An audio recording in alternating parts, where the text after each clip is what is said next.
Ka-Diego, nandito tayo ngayon sa Barangay Danlig ng Palawan. Ito yung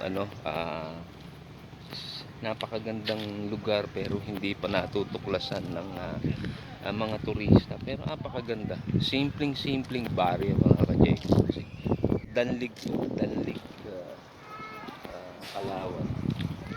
Layo nito.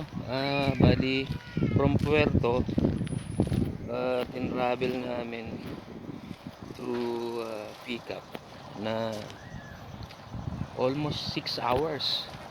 Layo. Pero sulit mga ka-Diego Paksik. Kasi talagang ang ganda-ganda ng lugar. Ano to, kumbaga sa hidden treasure. Virgin Forest. Mga ka-Diego Paksik. Ang ganda. Ang ganda lugar. Quality. Kaya thankful ako kasi nasama ako sa lugar na to. Barangay Danlig mga ka-Diego Paksik. Hindi pa to natutuklasan. Kasi medyo siguro dahil malayo. Pero maganda. Quality mga ka-Diego Paksik. Simpleng pamumuhay ng mga tao dito. Wow, sarap. Galing talaga ng gawa ng Lord.